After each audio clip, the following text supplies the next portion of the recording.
이스라엘 집에 베푸신 큰 은총이라는 제목의 말씀입니다. 오늘 본문 14절까지 읽었는데 15절부터 19절까지 기도문이 나옵니다. 기도는 매우 아픈 현실을 고민하면서 하나님께 올려드리는 기도라고 볼 수가 있습니다. 내용을 좀 요약하면 하나님이 현실 속에 안 보이신다는 겁니다. 너무 연약하고 힘든데, 도움이 필요한데 하나님께 손을 내미는 기도가 바로 이어서 나오고 있습니다. 사실 기도라고 하는 것이 현실이 너무 힘들면 기도가 될 것 같지만 꼭 필요한 부분을 기도하는 게 쉽지가 않아요. 충분히 기도하는 것도 어렵지만 제대로 기도하는 것도 쉬운 일이 아닙니다. 간단하게 기도해도 하나님이 받으실 만한 현실을 반영한 기도를 드려야 되는데, 그런 기도를 드리기 위해 지난주 말씀과 오늘 말씀이 중요하다고 봅니다. 먼저 이사야 63장 1절로 6절, 지난주에 드렸던 말씀, 불신앙의 세계의 대명사인 에돔을 하나님이 치실 것이다. 악의 문제를 해결하시고 악이 없는 세계를 열어주실 것이다. 원수 갚는 날이 내 백성이 구원받는 날이다 라고 하나님께서 약속해 주셨습니다. 이런 미래 승리에 대한 소망이 있을 때 기도가 가능해요. 어차피 져야 될 전쟁이라면 무슨 힘을 가지고 병사들이 싸우겠습니까? 십자가 군사는 원수 마귀를 이길 수가 있어요. 오늘 찬양대 그 찬양의 힘 속에 승리가 담겨 있어서 너무 기뻐요. 담대하게, 풍성하게 하나님이 일하실 것을 바라보고 노래하는 것은 너무너무 중요한 거예요. 요셉의 요청에 요셉이 술 맡은 간원장의 꿈을 해몽하죠. 사흘 후에 나가실 겁니다. 전직을 회복하실 거예요 라고 얘기해 줬어요. 자, 이게 1차적인 선물이에요. 실제로 나가서 전직을 회복하는 것은 2차적인 선물이에요. 사흘이라는 시간이 굉장히 길었겠지만 요셉을 신뢰할수록 평안하게 감옥에 있을 수 있는 거예요. 우리에게도 1차적인 선물이 뭐예요? 하나님께서 우리에게 승리를 주신다는 약속, 이것이 1차적인 선물이 될 수 있다. 여기에서 기도의 담력이 생길 수 있고 진솔하게 아뢰 수 있다 하는 것입니다. 두 번째는 오늘 말씀이에요. 과거에 대한 아름다운 추억, 기억, 그게 매우 중요하죠. 김창옥이라는 그 강연가가 조회수가 수십만이잖아요. 아버지가 농인이고 어머님이 학교 다닌 적이 없고 그런 집안의 아들로 태어나가지고 정말 유명하게 됐어요. 경희대 음대를 나와가지고 유명하게 돼서 강사가 돼서 기업체에서 부르고 방송국에서 부르고 돈방석에 앉은 거예요. 근데 이분이 계속 유명해지는 길을 가기보다는 우울한 거예요. 제주도 내려가요. 그 아버지, 어머니가 과거에 자기에게 했던 얘기, 그게 다시 귀에 맴도는 거예요. 앞으로 나가야 되는데 어제의 그 아픔을 다시 곱씹으면서 뭔가 해결해야 될 문제가 그분에게 있는 거예요. 그분만이 그런 건 아니에요. 우리도 마찬가지예요. 하나님께서 많은 은혜를 베풀어 주셨지만 우리가 삶의 고비에서 고생하고 힘들어하고 아파하던 문제들이 우리에게 있었어요. 그런데 그 아픔이 우리를 잠식하는 순간 우리는 앞으로 한 발짝도 못 나가요. 그러나 그런 아픔만 있었겠어요? 좋은 일, 아름다운 일, 은혜 받았던 일들도 우리에게 있었어요. 그 은혜가 우리를 감싸할 때 우리는 현실이 아무리 고단하고 힘들어도 앞으로 갈 수 있는 힘을 얻게 되는 거예요. 저는 2014년에 안식년 6개월을 가질 때 막내를 데리고 나갔어요. 고등학교 2학년이었어요. 학교 가니까 휴학은 안 된대요. 휴학 처리해 줬더니 미국 아예 가가지고 안 온 애들이 너무 많다는 거예요. 아니 저희는 옵니다. 안 된다는 거예요. 자퇴하래요. 자퇴. 그래서 자퇴를 시키고 휴학 돌아오면 또 입학시켜준다 그래갖고 일단 자퇴하고 갔어요. 그리고 온두라스라는 선교지와 좀 사람들이 별로 안 사는 작은 마을 같은 데 가가지고 잘 쉬다가 왔어요. 그런데 돌아오니까 신설동에 있는 입시학원 다녀야 되는 거예요. 아침부터 저녁까지. 그냥 복도에 담배 연기가 가득하고 그런 데서 막 공부를 해야 되니까 얼마나 힘들었겠어요. 제가 괜히 자퇴했지? 힘들지? 그랬더니 우리 아들이 이렇게 얘기했어요. 낯선 곳에서 부모님과 여행하면서 좋은 추억을 만들었는데 그 추억이 자기를 견디게 한대요. 아이도 추억으로 인해 견딜 수 있다는 거예요. 교회 생활을 아름답게 하신 분들이 세종시로 이사 가는 경우가 있어요. 사진을 보내오는데 세종시 가가지고 얼마나 신앙생활 잘하는지, 오긴 교회가 좋았던 사람은 딴 교회 가서도 봉사 잘해요. 그저 교회 생활하면서 상처받고 이리 치이고 저리 치이고 한 분들은요, 교회에 그러면 놀라는 거예요. 그래서 발을 쉽게 담그면 안 된다 이런 생각이 있어가지고 힘들어요. 그러나 교회 생활을 복되게 하고 헌신적인 목사님들을 보고 좋은 교인들을 보고 신앙의 선배를 본 분들은 어디로 이사 가도 신앙생활 잘해요. 왜냐하면 좋은 추억이 있기 때문에. 오늘 본문은 다시 이스라엘에 베푸신 하나님의 큰 은혜, 그 은혜를 기억하자는 거예요. 그 은혜를 기억하자는 거예요. 사람은 변해요. 세월은 변하고 강산 다 변해요. 그러나 하나님은 변치 않는다. 변치 않는 그 사랑에 우리를 맡기자. 오늘 그 호소를 하는 거예요. 첫 번째로 7절로 9절은 하나님께 받은 은혜를 말하고 있습니다. 하나님은 자기 백성으로 부르실 때 그냥 백성을 삼아 주셨어요. 기준이 돼서 삼으신 게 아니고 백성을 삼아 주셨어요. 오늘 8절 말씀에 보니까 거짓 없는 자녀로, 거짓 없는, 거짓을 행하지 아니하는 자녀라 하시고 그들의 구원자가 되셨다, 이렇게 말씀하고 있습니다. 하나님은 좋게 보시고 백성을 삼아 주신 거예요. 우리는 얘기해요. 선악과 따먹을 줄 알고 사람 만든 거죠. 출애굽할 때 그렇게 범죄 많이 할 거 다 알면서도 출애굽 시킨 거죠. 그거는 하나님이 알고도 행한 것이니까 범죄하든 뭘 하든 그건 하나님이 자업자득이에요. 범죄하도 하나님 마음 아파할 거 하나도 없어요. 다 알고 하신 거잖아요. 이런 식으로 파고드는 사람들이 있어요. 이것은 안 좋은 논리예요. 어느 부모도 속 썩으려고 아이를 낳지 않아요. 아이가 잘 되고 보람을 줄 것을 기대하면서 출산하고 양육을 하는 거예요. 제가 아는 목사님 한 분은 혼혈아를 입양했어요. 그 부모 중에 한 사람이 중동 사람인 것 같아요. 아이의 얼굴이 우리하고 달라요. 그 아이가 중학교까지는 잘 다녔어요. 고등학교 들어가면서 사춘기를 앓기 시작하는데 얼마나 애가 혼동하고 우울증에 빠지고. 그런데 그 목사님이 대단하세요. 내가 입양한 것 후회하지 않는다는 거예요. 나는 이 아이가 이 터널을 뚫고 훌륭한 사람으로 클 거를 바라보고 기도하고 있다.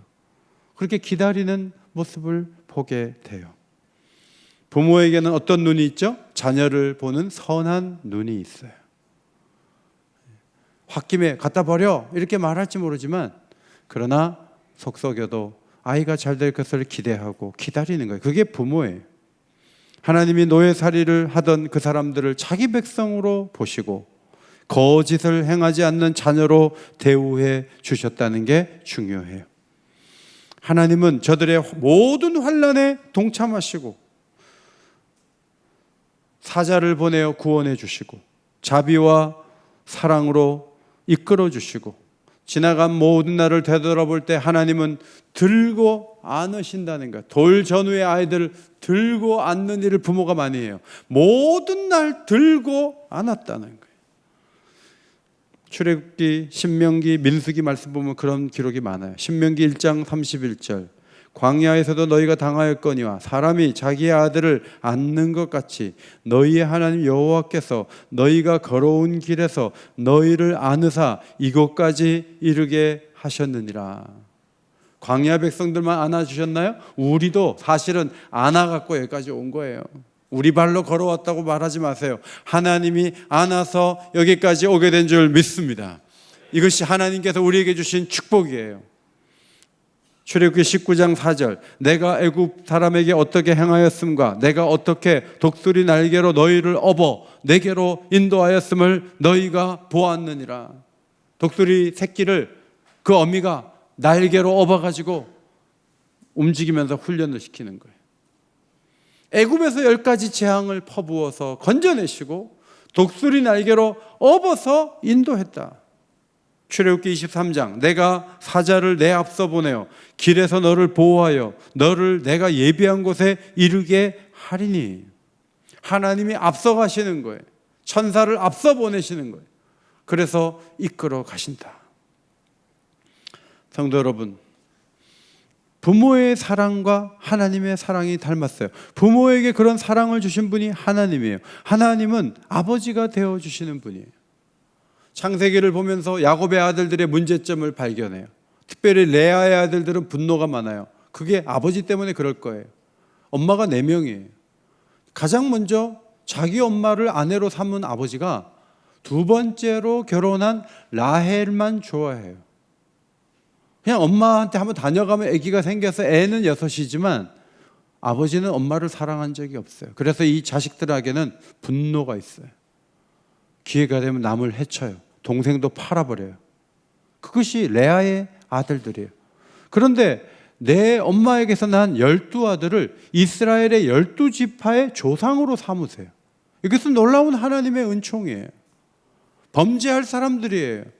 본성이 안 좋고 감정적이에요. 극단적인 행동을 일삼아요. 그럼에도 불구하고 하나님은 자기 백성으로 보시고 거짓을 행하지 아니하는 자녀로 삼으셨다. 이것이 이사야가 역사를 해석하는 표현이에요.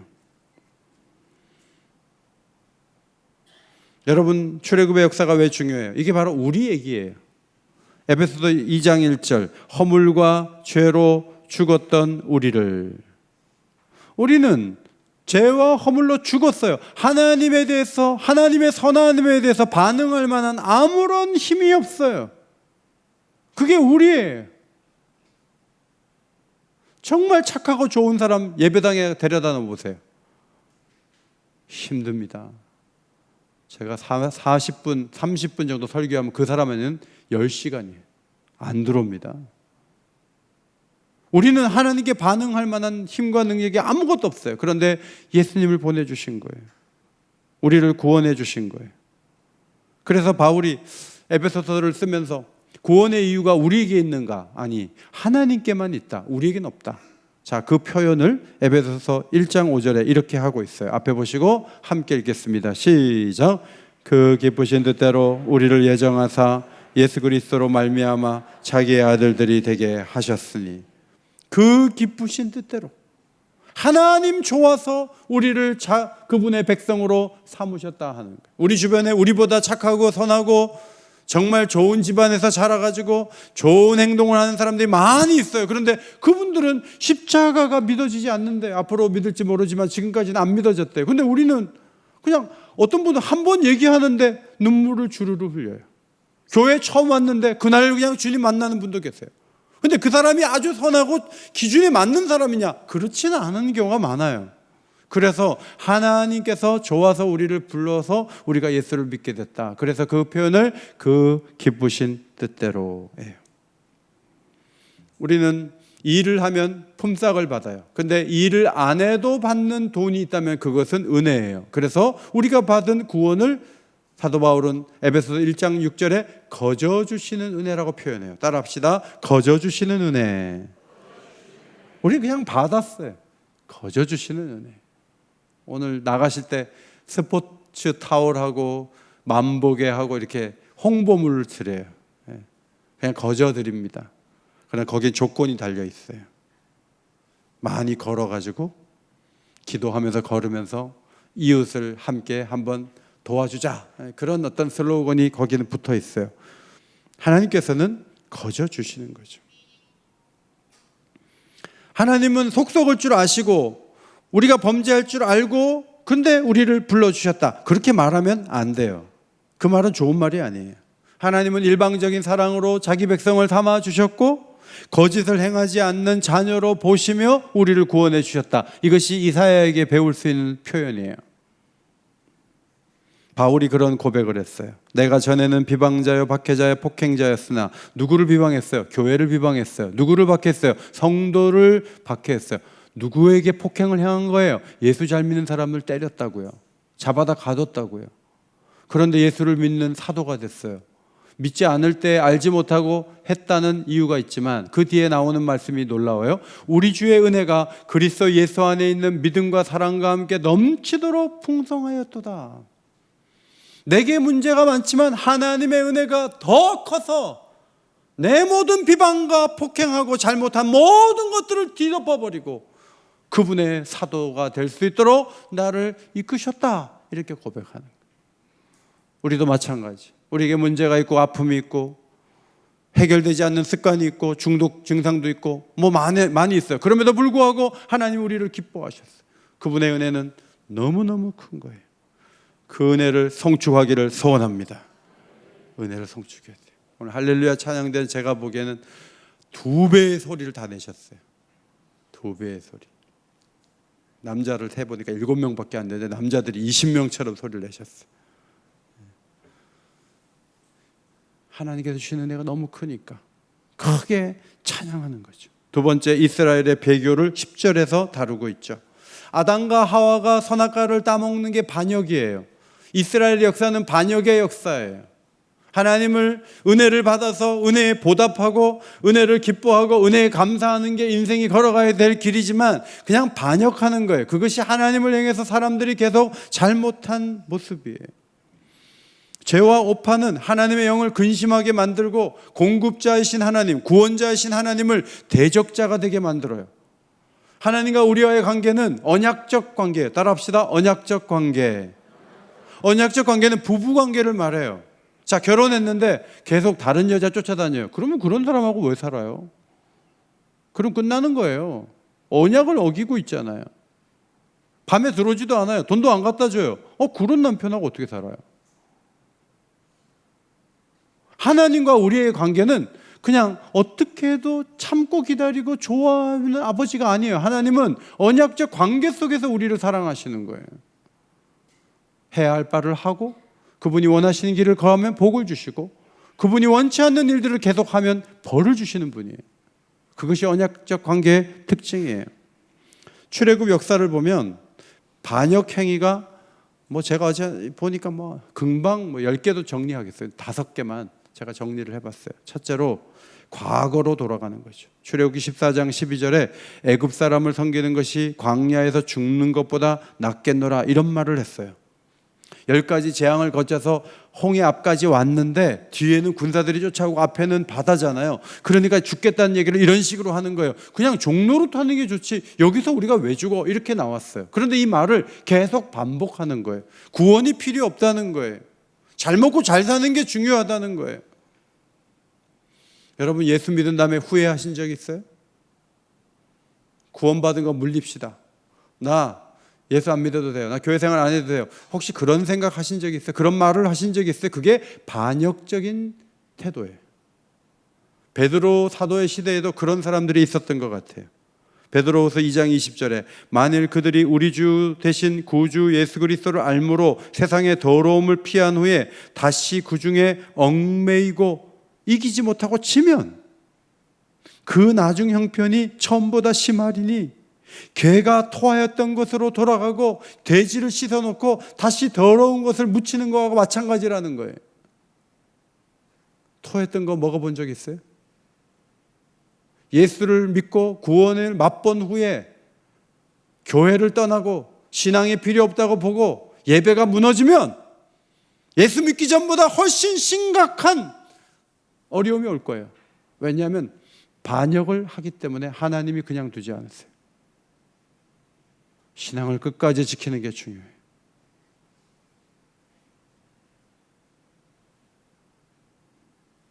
제가 수차례 말씀드렸죠.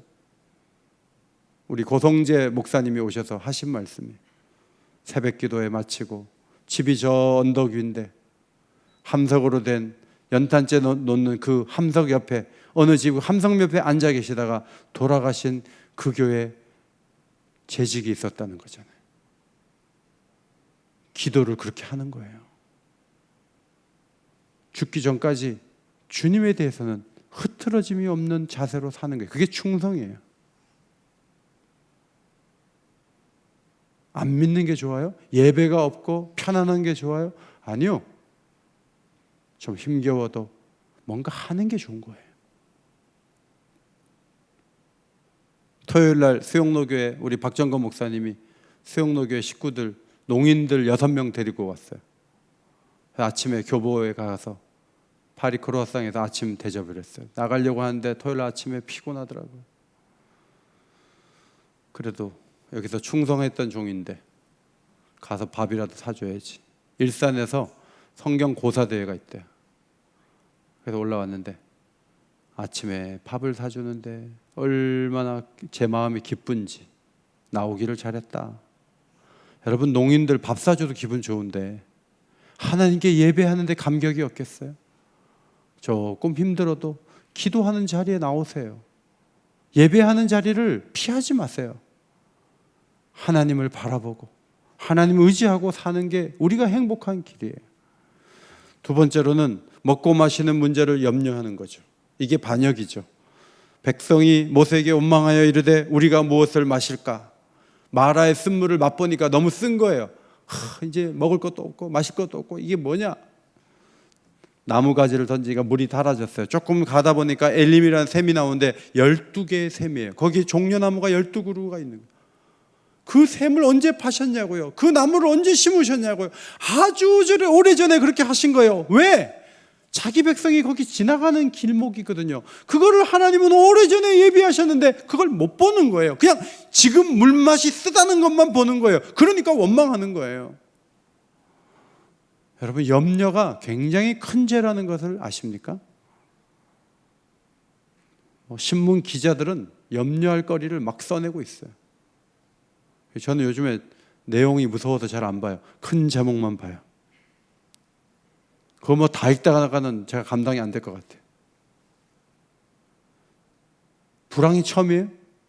80년대도 왔고 90년대도 왔고 2000년대도 왔었어요. 2008년에도 왔었어요. 그런데 우리는 살아남았어요. 우리는 여기 있어요.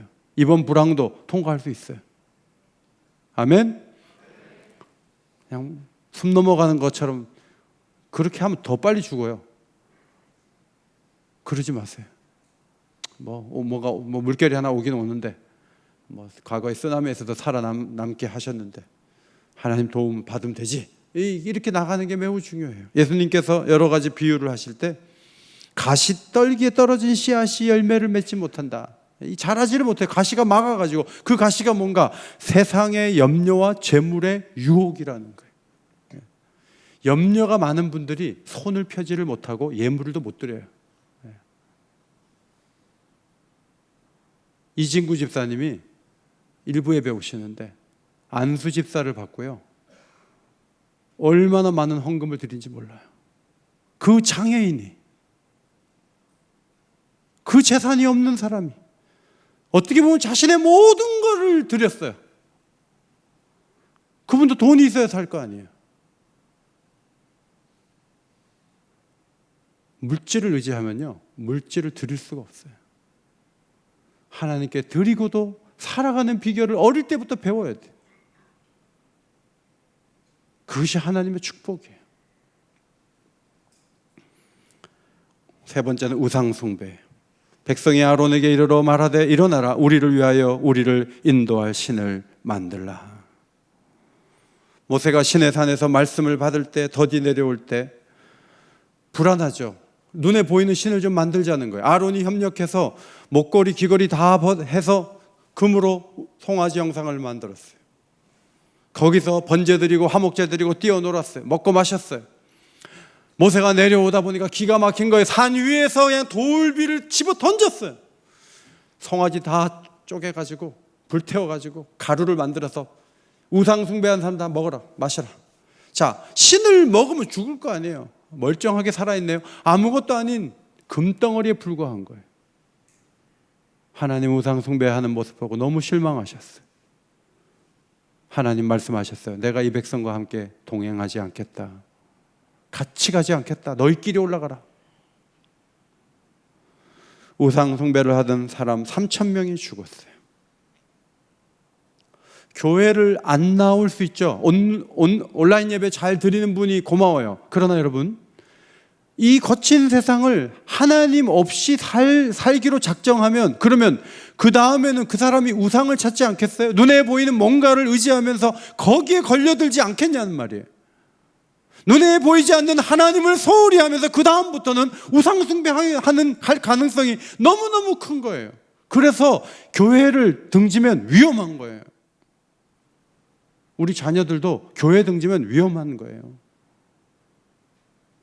하나님의 그늘, 하나님의 은혜 속에 살아가는 법을 배우는 게 너무너무 중요해요. 네 번째, 모압 여자들과 음행한 거죠. 발람의 괴계에 속아서 바알부어를 섬기면서 종교 행위로서 여성들과 음행하는 거예요. 옛날에는 그런 종교가 많았어요. 하나님이 진노하셔서 연병이 퍼져서 24,000명이 죽었어요. 그 다음 불신앙의 말이에요. 너희 말이 내 귀에 들린 대로 내가 너희에게 행하리니.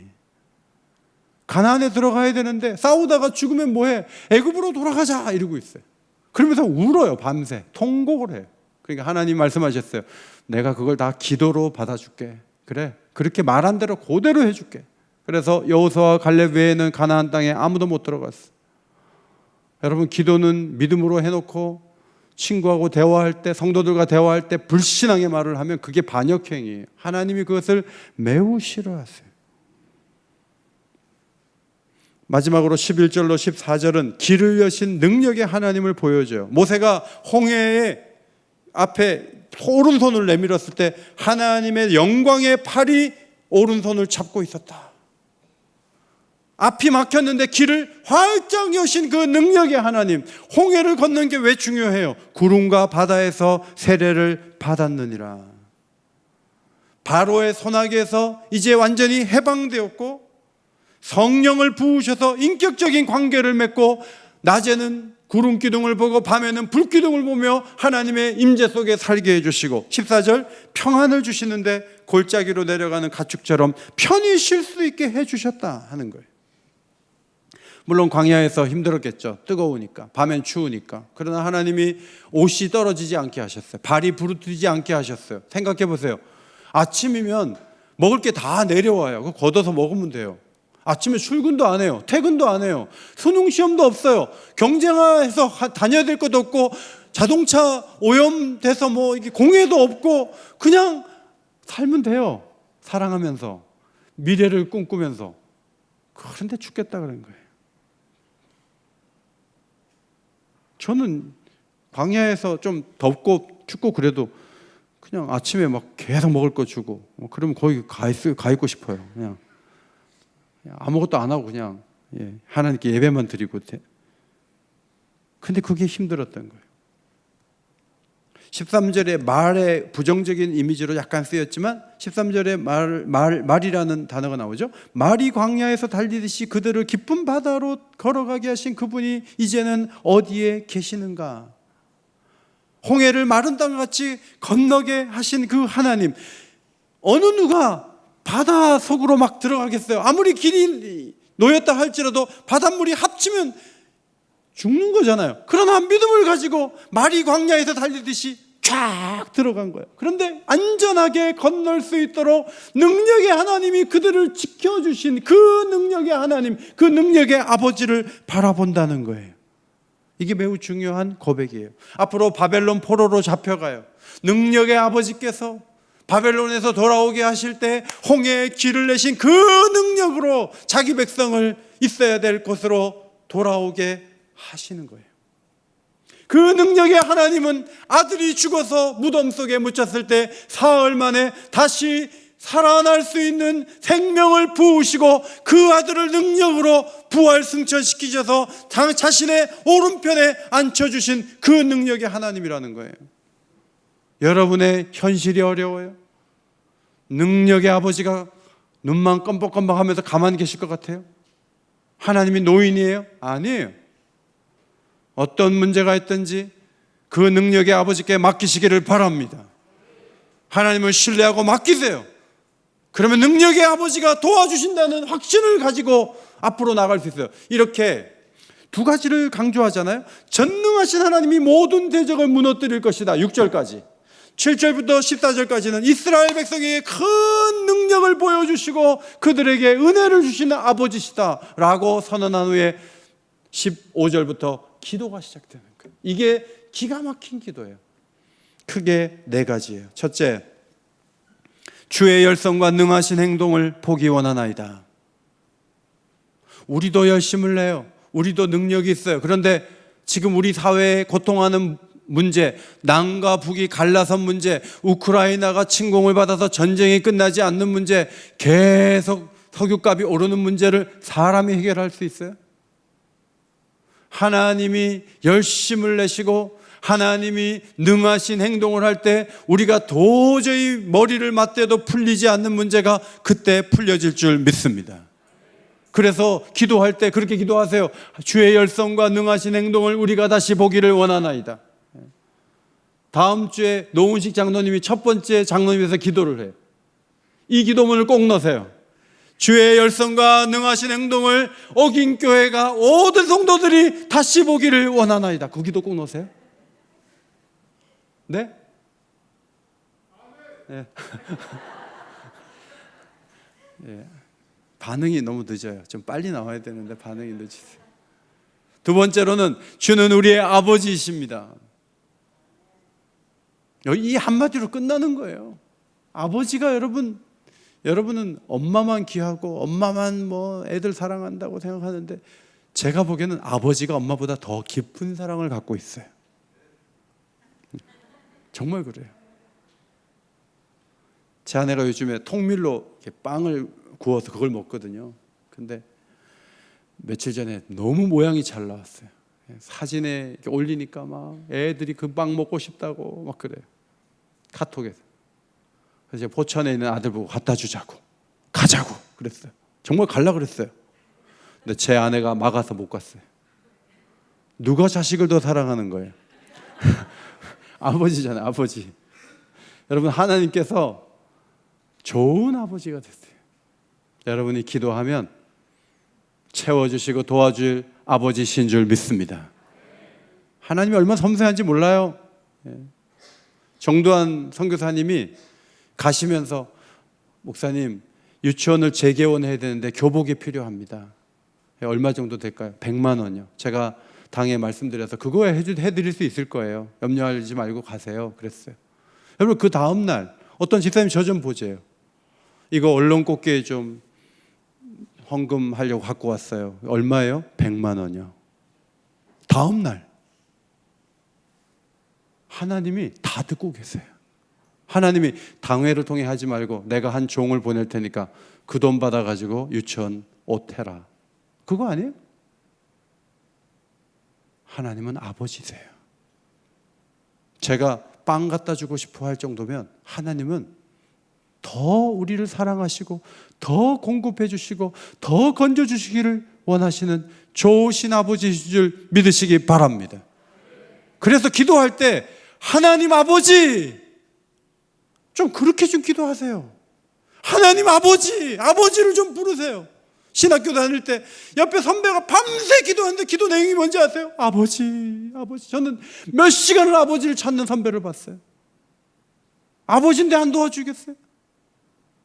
잊어버리지 마세요. 왜 우리 능력으로만 살려고 그래요? 아버지가 옆에 있는데 아버지가 도와주시면 되죠. 세 번째로 주의 기업인 우리에게 다시 돌아오시옵소서. 하나님은 보석이 따로 없어요.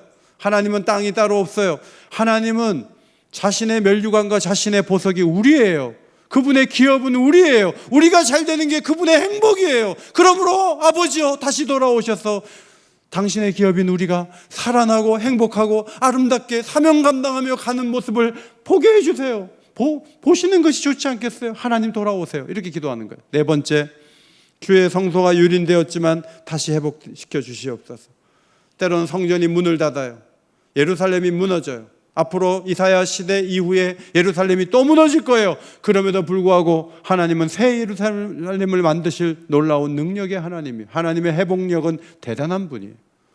그것을 기도하는, 이렇게 풍성하고 아름답고 솔직하고 담백한 기도를 드릴 수 있는 것은 두 가지가 확실했기 때문에, 하나는 승리에 대한 확신, 또 하나는 은혜에 대한 기억이에요. 이 두 가지가 확실해야 이런 기도가 나올 수 있는 거예요. 우리 모두 믿음의 큰 확신을 가지고 은혜를 기억하며 그렇게 기도하여 응답하시는 하나님을 경험하게 되기를 예수의 이름으로 축원합니다. 하나님 고맙습니다. 진솔한 기도가 얼마나 어려운지요. 수많은 문제가 쌓임에도 불구하고 기도하지 못하고 세월을 보내는 일들이 많습니다. 이사야 선지자를 통해 설득해 주셨습니다. 승리는 내 것이다. 원수 갚는 날이 온다. 그것이 너희에게 구원의 날이다 라고 말씀하신 후에 이사야 선지자를 통해 이스라엘에게 베푸신 큰 은총을 말씀하여 주셨습니다. 여기에서 진솔한 기도가 가능하다는 것을 배웠습니다. 우리 성도들 온전하게 기도할 수 있도록 믿음의 큰 확신을 갖고 은혜 받은 것을 기억하며 온전히 하나님께 아뢰할 수 있는 주의 백성들이 다 될 수 있도록 아버지 인도하여 주옵소서. 예수님 복되신 이름으로 기도하옵나이다. 아멘.